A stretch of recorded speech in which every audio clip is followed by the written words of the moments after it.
नमो हरिहंसाय सुखाय नमो बुद्धाय नमास्मै साराय स्वानुभूत्या चकास्ते चित्स्वभावाय भावाय वन्दित सर्वसिद्धे धर्मचन्द्रो धन्यते ओच्छामि स्नेहाहरिन्दमो सदते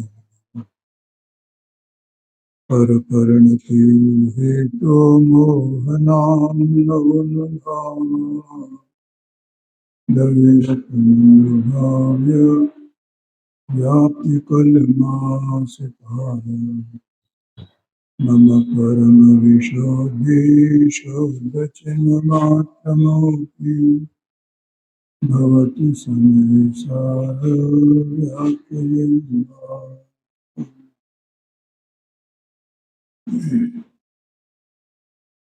ग्रंथोदरा समय सारथी शास्त्र, इसमें टीकाकार अमरचंद्राचार्य देव की जो आत्मख्याति टीका है उसमें स्याद्वाद अधिकार दिया है 415 गाथाओं के बाद। उसमें जो ज्ञान मात्र भाव आत्मा है, आत्मा का स्वरूप कैसा बताया है? ज्ञान मात्र भाव, ज्ञान मात्र भाव आत्मा, ऐसा अपने ख्याल में आना चाहिए। आत्मा एक सत्स्वरूप वस्तु है और वो सत्स्वरूप वस्तु ज्ञान में है, ज्ञान मात्र है। सत्स्वरूप वस्तु है, ज्ञान मात्र आत्मा है। उस ज्ञान मात्र आत्मा के बारे में अनेक प्रकार के प्रश्न उठाए गए हैं और उसमें उनका आचार्य देव ने समाधान किया है। और यहाँ पर जैसा आचार्य देव ने कहा कि ज्ञान मात्र भाव आत्मा में अनंत शक्तियां उछलती हैं, तो ये अपन ने ये भी जान लिया कि अनंत शक्तियां किस प्रकार से उछलती हैं और वो जो उछलती हैं तो कैसे उछलती हैं, क्या होता है, ये सब अपन ने जान लिया ना। क्योंकि आत्मा ज्ञान मात्र भाव है, ये कहा जाए तो व्यक्ति क्रिया आत्मा का भाव है, ठीक है। और वो व्यक्ति क्रिया वो क्रम रूप से प्रवर्तमान है और ज्ञान जो स्वभाव है आत्मा का वो अक्रम रूप से प्रवर्तमान है, ठीक है। ये क्रम और क्रम बता दिए।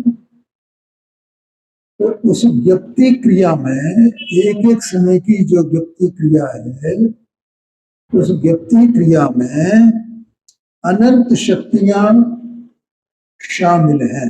उनका जो क्रमरूप परिणमन है अनंत शक्तियों का, वो उस व्यक्ति क्रिया में शामिल है। आया समझ में?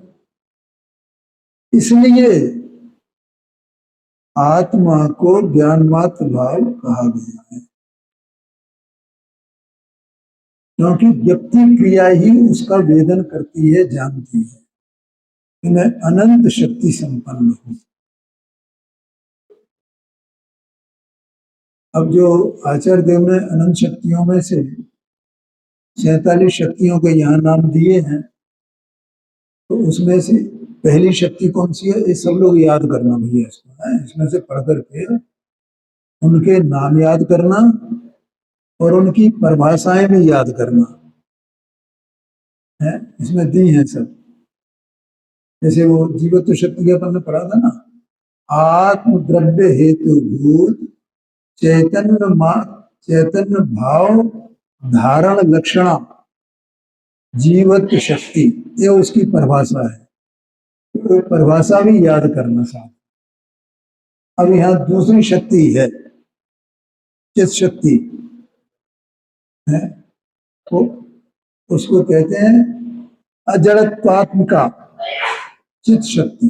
बस इतनी सी परिभाषा है उसकी, अजड़त्वात्मिका, ऐसा संस्कृत में दिए ना ये शक्तियां। उसमें आइए देखो, पहली शक्ति है आत्मद्रव्य हेतु चैतन्य मात्र भाव धारण लक्षणा जीवत्व शक्ति, ऐसा लिखा है ना भैया कपिल भाई, ऊपर जो लाइन है ना, तीसरी लाइन संस्कृत में, उसमें लिखा हुआ है, और इसकी हिंदी यहाँ पे नीचे दी है जो अपन ने कल पढ़ी थी। ठीक है, अब दूसरी शक्ति है जड़त्वात्मिका चित्त शक्ति, ये चित्त शक्ति है, चैतन्य की शक्ति। क्या भैया समझ में आ रहा? आत्मा में चैतन्य शक्ति है, ठीक है, और वो चैतन्य शक्ति पहले हो गई बात कि आत्मद्रव्य चेतन मात्र भाव को धारण करता है। इसका जो लक्षण है वो क्या है? वो जीवत्व शक्ति उसका लक्षण है कि ये इसको धारण किए रहता है, धारण किए रहता है। अब उसी चैतन्य शक्ति की यहाँ पे बात चल रही है कि ये वो चैतन्य शक्ति है कैसी कि वो अजड़ स्वरूप है। इसका मतलब क्या हुआ? जड़ स्वरूप नहीं है, समझ में आया ना? अजड़ स्वरूप है माने जड़ स्वरूप नहीं है वो, है? देखो लोक में दो प्रकार के पदार्थ हैं, एक तो जड़ स्वरूप है और एक अजड़ स्वरूप है। तो जो जड़ स्वरूप है उनको कहा जाता है अचेतन पदार्थ, है, और जो अजड़ है उसको बोला जाता है चेतन पदार्थ। आ गया समझ में? हाँ, वो जड़ नहीं है, तो वो कभी जड़ कब नहीं है? वो कभी भी नहीं है, अनादि अनंत वो कभी भी जड़ नहीं है, उसके अनंत गुण वे भी कभी जड़ नहीं है, और उनकी पर्याय वे भी कभी जड़ नहीं है। बोलो समझ में आया कि नहीं? नहीं आया समझ में? जड़ नहीं है माने क्या? कि वे चेतन रूप है। क्या कहा भैया नवीन भाई? कैसे हैं वे? आत्मा का, आत्मा में जो चित्त शक्ति है, उस चित्त शक्ति के कारण आत्मा चेतन स्वरूप है, आत्मद्रव्य है ना, और उसके अनंत गुण वो कैसे हैं? चेतन स्वरूप है, और उसकी अनंती पर्याय कैसी है? चेतन स्वरूप है। समझ में आया कि नहीं आया? ऐसा हो सकता है कि नहीं द्रव्य तो चेतन होए और गुण जड़ होए, हो सकता है? या उसकी पर्याय जड़ हो जाए, या नहीं हो सकता है? ये कभी नहीं हो सकता है। इसका मतलब उसमें द्रव्यपना उसका चेतन, उसका गुणपना चेतन, और इसके पर्याय वो भी चेतन, सब ये चेतन है। अब देखो ये जो आत्मद्रव्य अंदर में चैतन्य वस्तु है, ये अनादि से किसके संयोग में रहा है संसार दशा में? है? हाँ जी, हाँ जी, जड़ के संयोग में रहा है कब से, और अभी भी है। कब से है? अनादि से, अनादि से, अनादि से, अनादि से, बिना जड़ के संयोग के ये रहा नहीं है। लेकिन जड़ वो संयोग है। अब संयोग कैसा होता है?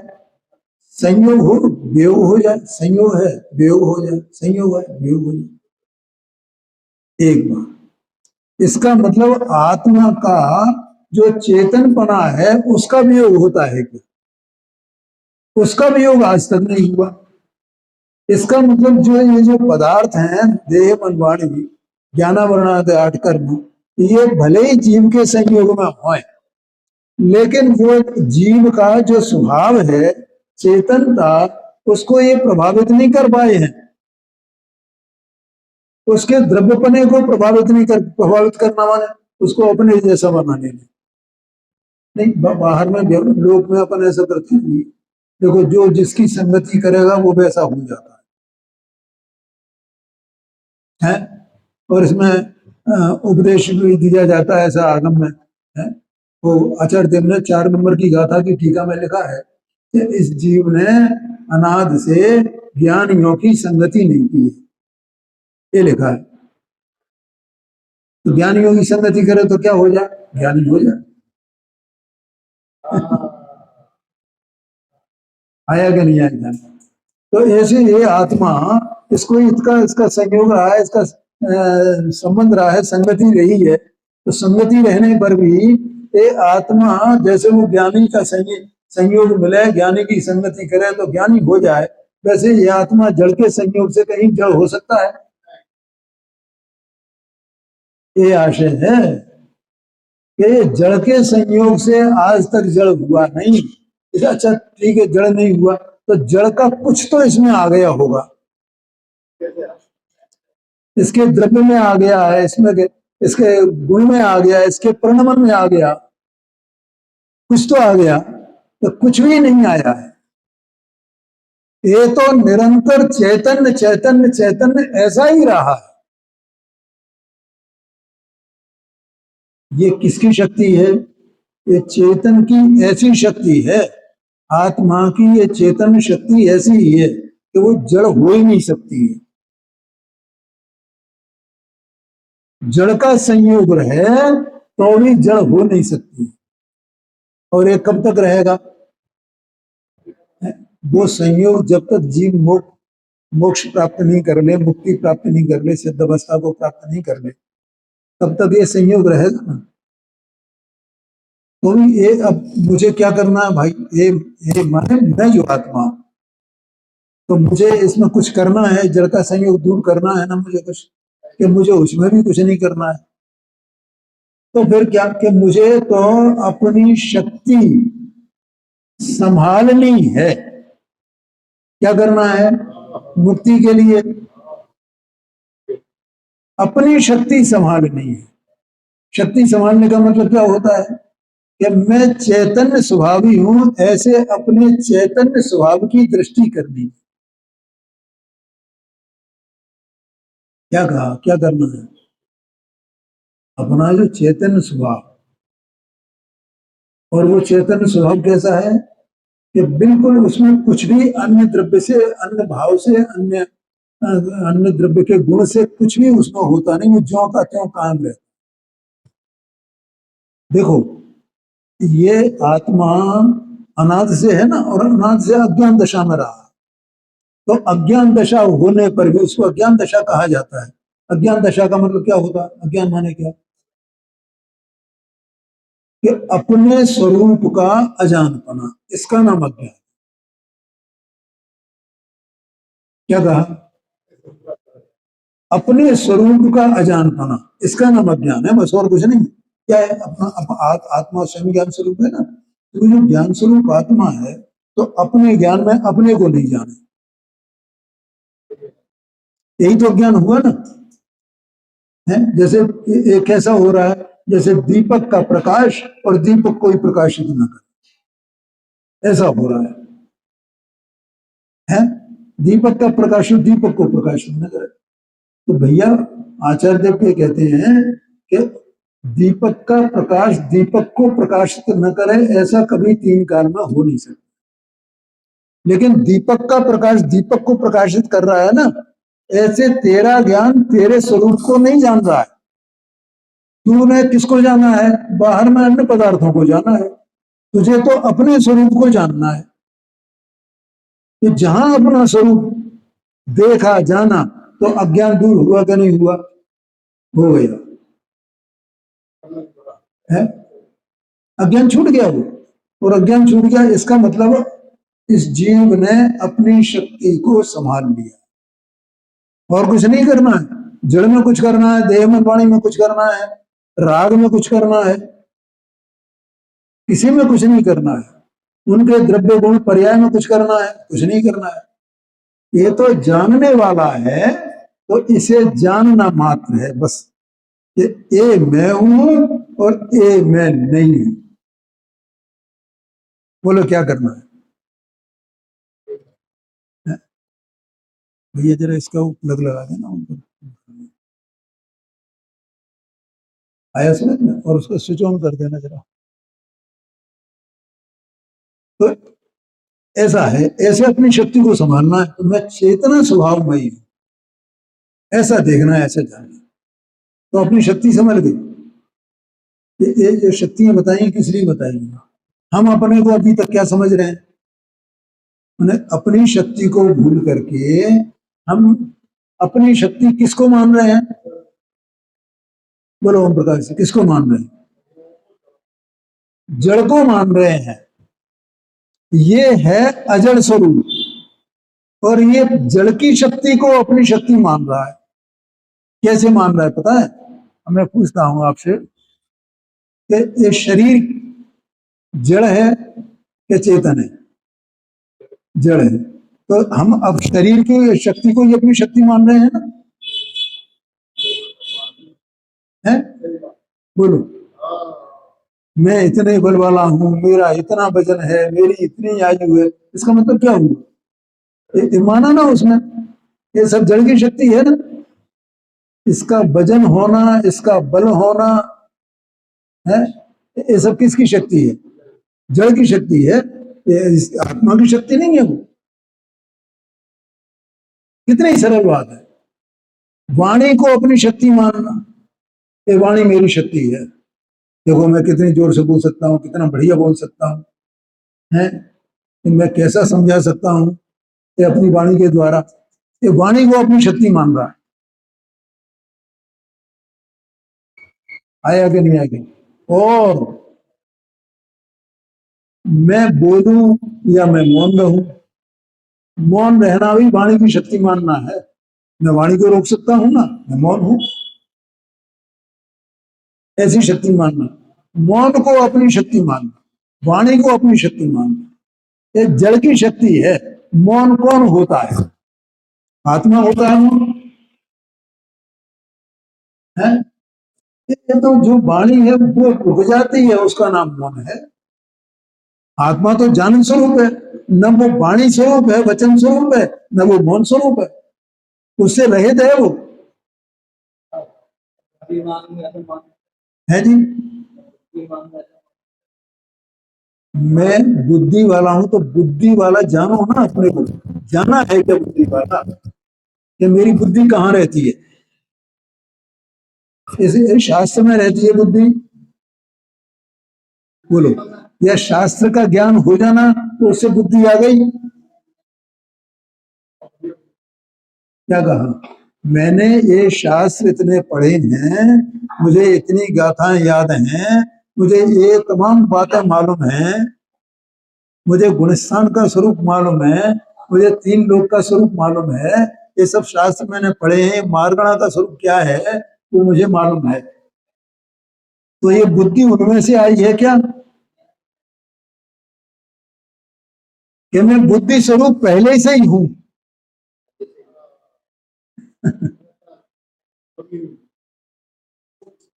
क्या भैया ओम प्रकाश जी? बुद्धि बाहर से आती है, फिर वो तो पहले से ही मौजूद है। दीपक में प्रकाश पहले से ही मौजूद होता है, वो उसमें कोई वो जिनको प्रकाशित कर रहा है उनमें से आ रही है वो प्रकाश, उसमें से आया है क्या? नहीं, वो तो बुद्धि तो पहले ही यहाँ मौजूद है। तो जो पहले से ही मौजूद है, अनाद से ही मौजूद है और अंत काल तक रहने वाली है, ऐसी बुद्धि को जाना है। अपनी बुद्धि से अपनी बुद्धि को जान, जो कहीं से नहीं आती है? तो आचार्य देवव्रत, तू बुद्धिमान है।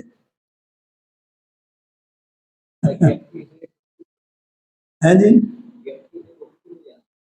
ज्ञप्ति से ज्ञप्ति को जानना है, ज्ञप्ति से ज्ञप्ति को जानना है। ज्ञप्ति क्या है? और वो ज्ञप्ति सदाकाल है, लेकिन वो ज्ञप्ति क्या है? विकृत हो रही है पर का संग करके, है? क्या कर रही है? देखो, पर का दोष नहीं है, दोष किसका है? स्वयं का ही दोष है कि ये पर का संग कर रही है। क्यों? पर को अपना मान रही है ना, अभी तो बोला ना, जड़ को अपना मान रहा है, जड़ को अपना मान रहा है। तो ये जड़ को अपना मान रहा है अनादि से, तो भी जड़ रूप उससे होता नहीं है मानने पर भी। इसके ये बस मान्यता गलत है इसकी, इसके ज्ञान में सम्यकपना नहीं है, इतनी सी बात है। और कुछ हुआ ही नहीं है, ये कहते हैं। बोलो भैया, समझ में आया कि नहीं आया? तो ऐसी आत्मा में उसके ये सब लक्षण हैं, मतलब वो बुद्धि कहो उसको, मति कहो उसको, ज्ञान कहो उसको, चेतन कहो उसको। चेतना में दोनों बातें गर्भित हो जाती हैं, चित्त शक्ति में ज्ञान और दर्शन। सामान्यपने जो चेतन शक्ति कही जाती है तो उसमें ज्ञान और दर्शन दोनों गर्भित हैं।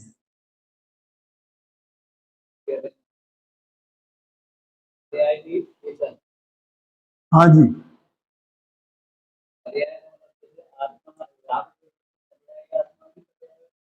है जी, हाँ जी, हाँ जी, हाँ जी, हाँ जी, बोलो बोलो बोलो। हाँ, देखो भैया, कि यहाँ क्या बात चल रही है? पर्याय की, जब वस्तु जो है द्रव्य पर्यायात्मक है ना, वस्तु कैसी है? द्रव्य पर्यायात्मक है। तो पर्याय पर्याय को जाने, पर्याय गुण को जाने, पर्याय द्रव्य को जाने। इसको जाने, किसकी पर्याय, कौन से गुण की पर्याय जानने वाली? ज्ञान की पर्याय। तो ज्ञान की पर्याय जब अपने को जानेगी, अपने द्रव्य को जानेगी, अपने गुण को जानेगी, अपनी पर्याय को जानेगी, तो उसे उसमें राग दिखाई देगा क्या?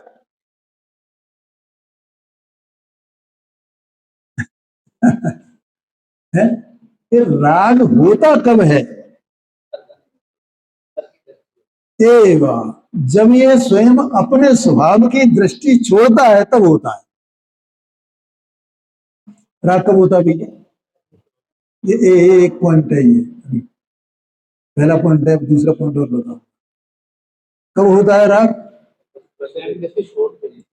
क्योंकि ज्ञान तो इसी का है। ज्ञान किसका है? उसका मालिक कौन है? राग उसका मालिक है, देह मन वाणी उसके मालिक हैं, या ये ज्ञानावरण आदि आठ कर्म ये उसके मालिक हैं? कौन है? स्वयं आत्मा। ज्ञान तो आत्मा का स्वयं का है, राग का ज्ञान नहीं है। तो वो ज्ञान अपने को छोड़ करके जब पर को अपना मालिक मानता है तो विडंबना खड़ी होती है, तो राग उत्पन्न होता है। और अरे ये पर को अपना नहीं माने तो,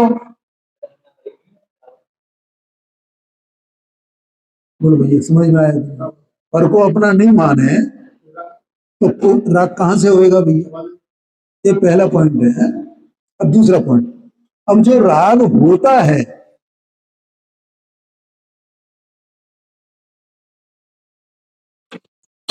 जो राग होता है वो राग भी आत्मा के स्वभाव में से आता है?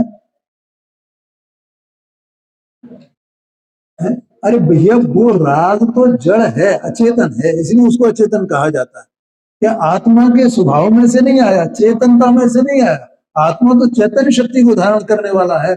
आत्मा में ऐसी कोई शक्ति नहीं है कि वो राग को उत्पन्न करे। क्या कहा? क्या शांत? मैं नहीं कह रहा हूं भैया, 278 279 गाथाएं इसमें आई हैं बंद अधिकार में।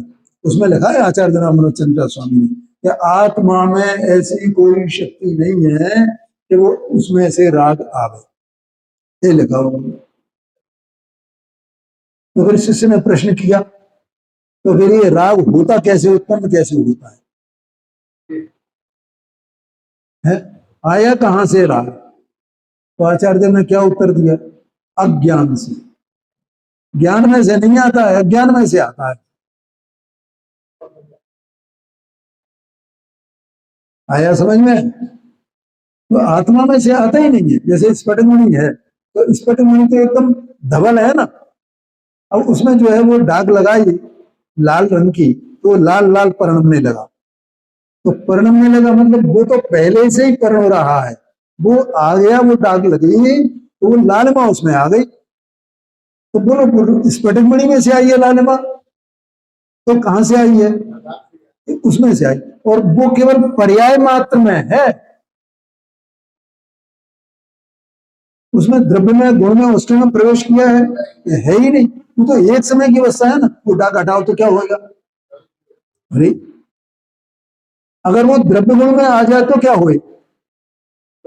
फिर तो उसका लालिमा का कभी अभाव नहीं होगा, नहीं तो उसका द्रव्य ही लाल हो जाएगा, गुण ही लाल हो जाएगा, तो परिणाम फिर पर्याय तो लाल होगी होगी ना। नहीं आए समझ में? क्योंकि द्रव्य और गुणों के परिणमन को ही पर्याय कहते हैं। समझ में आया कि नहीं आएगा? क्या कहा? द्रव्य और गुण के परिणमन को ही पर्याय कहते हैं।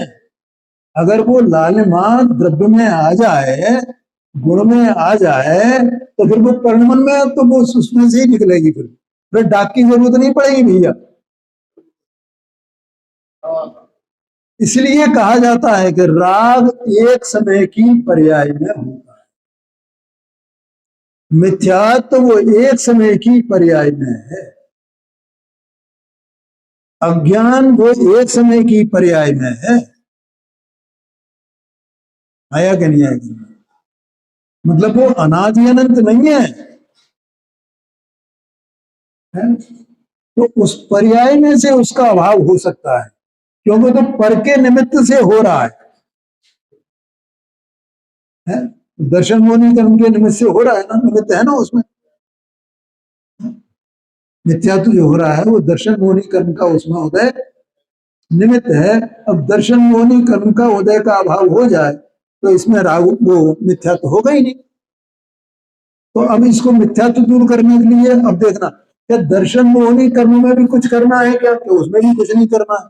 तो विचित्र बात तो ये है कि इस जीव को दर्शन मोहनी के कारण से, उसके निमित्त से विपरीतता है परिणामों में, है मिथ्यात्व है, अज्ञान है। तो अब हमें क्या करना है कि हम दर्शन मोहनी का अभाव करें, उससे हो जाएगा भी। हाँ ये बात कि हम अपने में अपना सम्यक ज्ञान कर सकते हैं, उसमें कुछ नहीं कर सकते। हम सम्यक प्रकार से उसको जान सकते हैं, इसका नाम सम्यक ज्ञान है। तो ये तो हम कर सकते हैं, हमें इसी की शक्ति है, लेकिन उसमें हम कुछ करें, उसको छुएं, ऐसी हमें शक्ति हाँ ये कहते हैं। तो भैया समझ में आई राग की बात? ऐसा आत्मा में एक चित शक्ति, एक चैतन्य शक्ति है अजड़त्व आत्म का चित शक्ति, ऐसी चित शक्ति है, चैतन्य शक्ति। देखो गुरुदेव सिंह ने इसमें क्या कहा है, थोड़ा सा अपन उसको है। हाँ जी हाँ जी।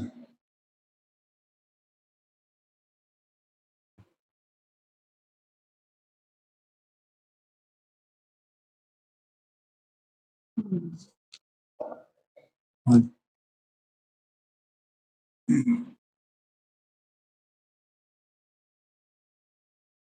देखो गुरुदेव सिंह फरमाते हैं,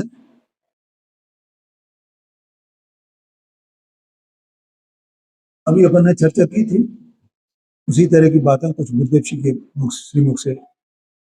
जड़ में आत्मा का जीवन नहीं है, आत्मा का जीवन जड़ में नहीं है। ये तो जीवित शक्ति से अपन ने जाना था। जड़ में माने ये जो 10 प्राण होते हैं, तो इनमें आत्मा का जीवन नहीं है। आत्मा का जीवन तो अपने चैतन्य मात्र भाव को धारण करने से है, वही तो जीवन है ना आत्मा का। नहीं आया समझ में? ये कल नहीं आए थे। आत्मा निरंतर कौन सा भाव धारण करता है? चेतनता का, चेतनता का, चेतन।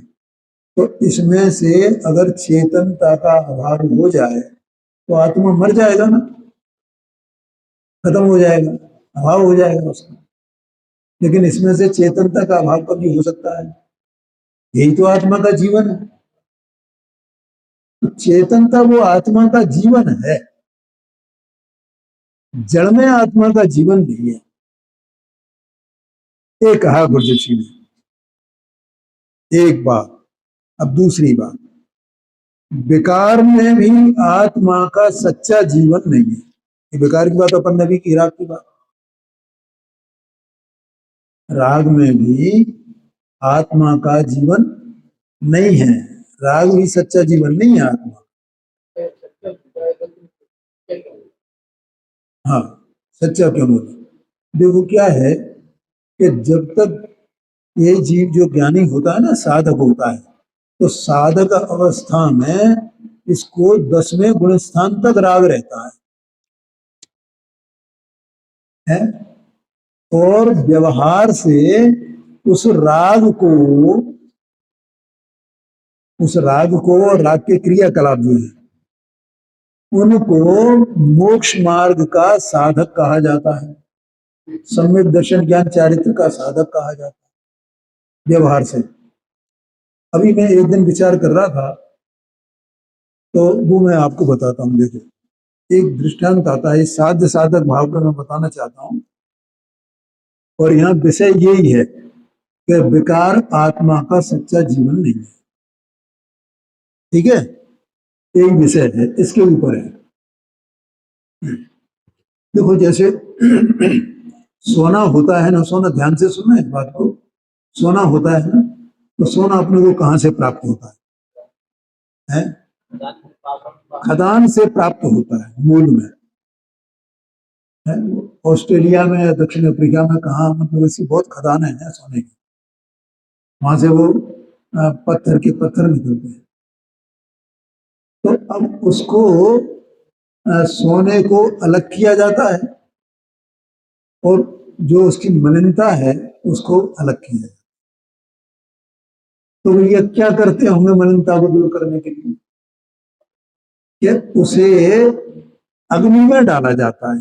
ठीक है भाई, यहाँ भी अपन देखें सुनारों के यहाँ, तो उनके यहाँ वो अग्नि जलती रहती है और उससे वो सोने वोने को शुद्ध करते रहते हैं, जो वैसे ये मलिनता उनमें होती है। तो अग्नि लगाई जाती है, अग्नि से उसे शुद्ध किया जाता है। ठीक है, और ऐसे उसको शुद्ध करते करते उसकी शुद्धता उसमें बढ़ती चली जाती है धीरे धीरे धीरे। और वो ऐसा कहा जाता है, इसमें जिनवाणी में बताया गया है, 16 ताव दिए जाते हैं उसको, अग्नि के 16 ताव। ठीक है, वो ताव देने पर वो सोना शुद्ध हो जाता है, 100% शुद्ध हो जाता है, 24 कैरेट का। ठीक है, मैं जानता नहीं, इसलिए आपसे पूछ लेता हूं।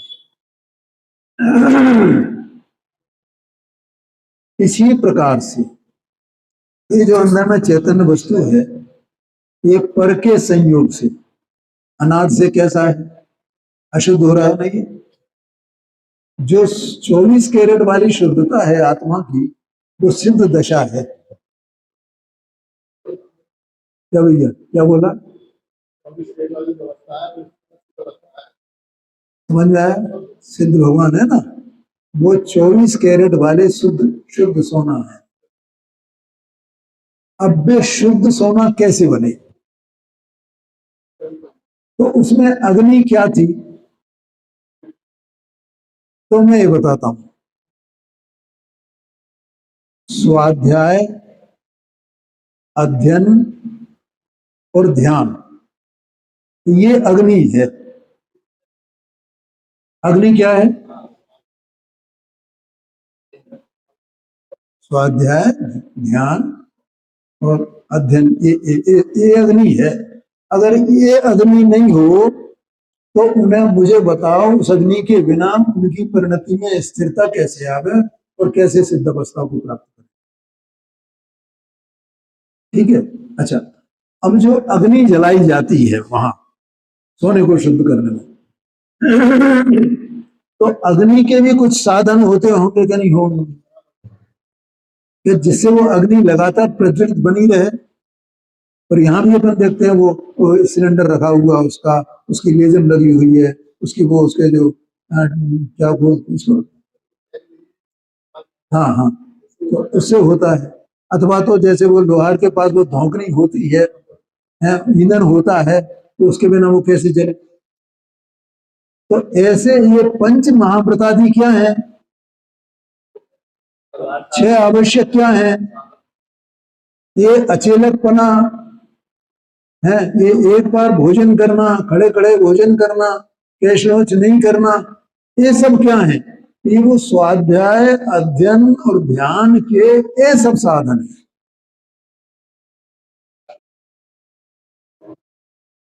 आया कि नहीं आया घर। इसलिए इनको व्यवहार से उस मोक्ष मार्ग का साधक कहा जाता है, सम्यक दर्शन ज्ञान चारित्र का साधक कहा जाता है। और बेसम्यक दर्शन ज्ञान चारित्र मोक्ष के कारण है, मोक्ष के साधक है। तो इसलिए परंपरा से मोक्ष का कारण निर्मल सम्यक दर्शन ज्ञान चारित्र, और निर्मल सम्यक दर्शन ज्ञान चारित्र के कारण स्वाध्याय अध्ययन ध्यान, और उनके कारण वे पंच महाव्रतादि का 28 मूल। इसलिए उनको परंपरा से मोक्ष का कारण कहा जाता है। ख्याल में आया कि नहीं। तो इसलिए वे वास्तव में क्या क्या लिखा है यहां पर, कि वो आत्मा का सच्चा जीवन नहीं है।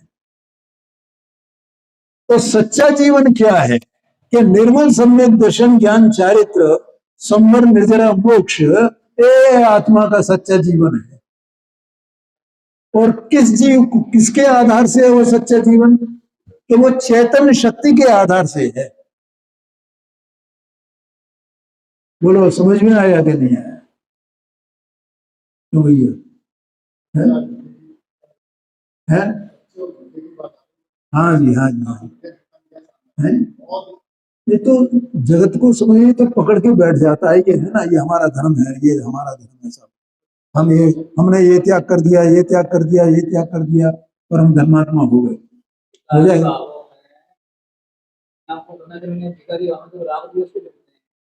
हाँ जी, हाँ जी, हाँ जी, हाँ जी, हाँ जी, हाँ जी, हाँ जी, आया समझ में। तो ये अब जैसे अपन यहाँ स्वाध्याय कर रहे हैं, तो ये स्वाध्याय का ये जिन मंदिर क्या है, ये साधन है। ये जिनदेव क्या है, क्योंकि अगर जिनदेव ही नहीं होती पानी कहाँ से मिलती है? तो ये क्षेत्र और ये अपने को जो मौका मिला है, ये काल है, और ये जनेन्द्र देव जैसे देव मिले हैं अपने को, है, इनकी वाणी है, तो उनका हमें बहुमान आएगा ना, तो कहाँ जाएंगे। तो उनको यहाँ इसके लिए विराजमान किया है। लेकिन ये माने साधनों के साधन है ये। अब ये स्वाध्याय भी साधन है, लेकिन स्वाध्याय भी साधन कब हो, कि जब हमारा ये साधन जो हमें बता रहा है कि तेरा आत्मा तो इधर है, इधर नहीं है, यही तो बता रहा है ना।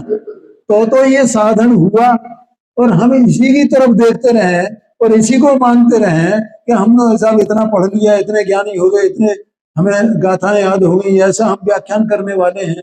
तो बोलो वो हमको हमारा लाभ हुआ क्या उसमें, साध्य नहीं मिला। साधन तो रहे लेकिन साध्य ही नहीं मिला। तो वो साध्य के बिना साधन भी साधन नहीं है। साधन का प्रयोजन तो साध्य से है।